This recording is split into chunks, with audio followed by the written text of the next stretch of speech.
There's nothing in Manhunter or in other pictures Michael does, which is just a nice shot. We didn't need to do this nice setup. No, his plan is all focused into conveying that particular atmosphere, whether it's happiness or delusion or disillusion, or love or romanticism or tension, or fear. And this is all studied. So every shot and every camera move, every angle, and every piece of editing is studied in order to convey that particular moment with in a very exact way.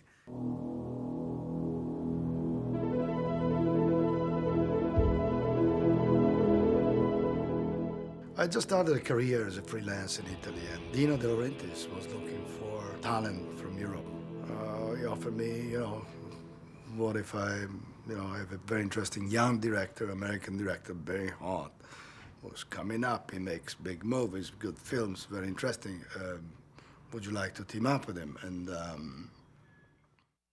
so I flew over to Carolina and met Michael Mann. Briefly, I brought with me a roll of film, and Michael saw that, and and said maybe we can make a deal. And so we had this kind of exchange in preparation, pre-production. But as I tell you, it was a kind of a very dynamic, a very strong filmmaking, and very tense, very kinetic, that was probably inside myself, but I didn't know it existed.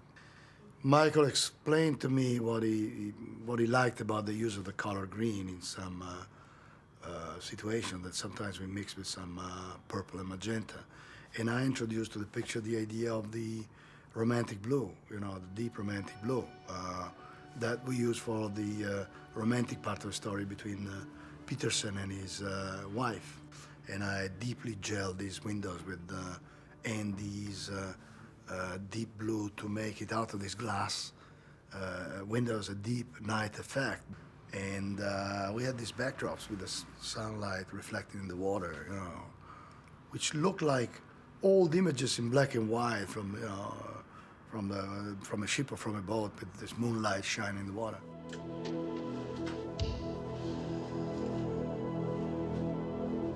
What was really extraordinary in that film is the way, Michael uses any element in the set dressing, like props or elements of design, tabletop objects, the color of the wallpaper, the shape of the armchairs. Any single element on the set is controlled and selected by Michael, and then framed with the camera in order to convey a strong sense of dangers and potential violence that relates to the human mind. I loved all that he was doing. It really had to do with my frame of mind too, so it was, in a way, not easy, but it was in a way, for me, very interesting and very creative to go towards all this with lighting schemes and all the lighting of the picture.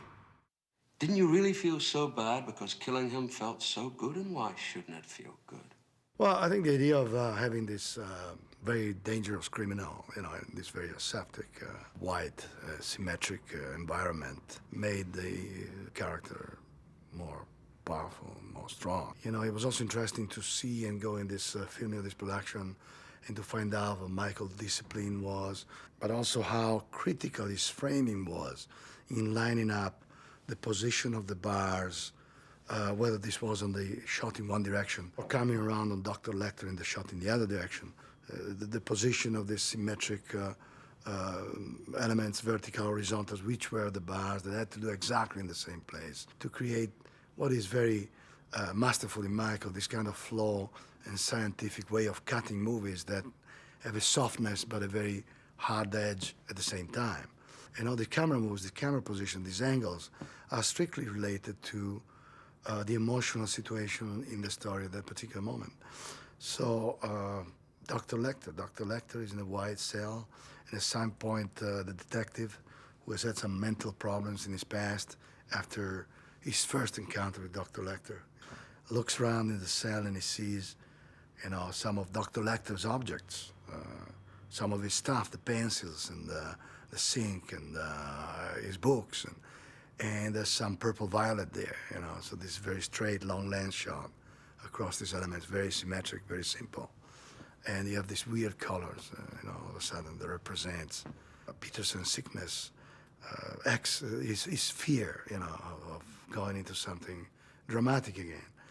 And then Peterson runs out, goes out in the grass. We shot the grass with a very strange prism that we look for to sort of decompose, the shape of this grass and make it come out with some very weird reflections, which is what he looks at, because he feels in himself this mental strain. And so all this combination of elements are what make the drama and the tension. It's not just an image or a shot or a choice of aesthetic or colors or a weird angle. No, it's all connected from one side to the other. It's all tightly tied up by dynamics, by inner thoughts, by the particular emotional moment in the story at that time. You know who I am? I don't want to know who you are. According to you, I'm a sexual pervert. The Dollar House environment was very, very different, of course. It was much more complex.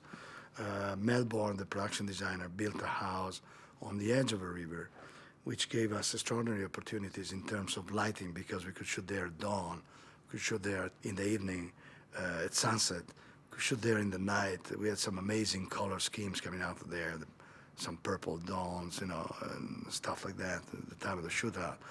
I felt because his house was so really inside nature, and it was also so interesting abstract, this American, I think, new modernism of the 40s, the 50s was the key of this kind of design. The very symmetric designs of these windows on the back walls, very, very sharp. The green lights coming through these windows, deep and rich green, made for me the lighting of all this part very, very fascinating. I love the night. At the end of the love scene, the camera pans down from the wallpaper, and it's sort of a purple-brown wallpaper with stains in it, and the camera tilts down to Dollarhide. In one of these scenes, Dollarhide had a tattoo on him. We shot that at dawn. The light was coming up, and what was coming through the room was just incredibly fascinating.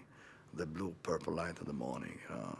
Then he probably cut the film together, and he probably found out that on such a strong figure, the tattoo was a bit too much. And so we had to quickly reshoot that scene. And of course, that amazing light was gone by then.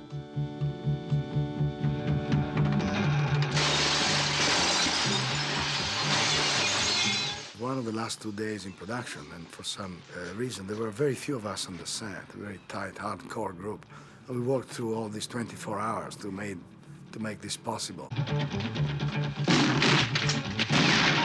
That was an amazing editing kind of thing by Michael, the complex use of multiple cameras at the same time, each one at a different kind of camera speed.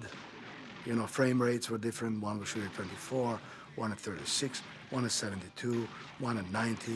So we had the necessity of having this pretty big amount of lighting power to be able to shoot all this stuff.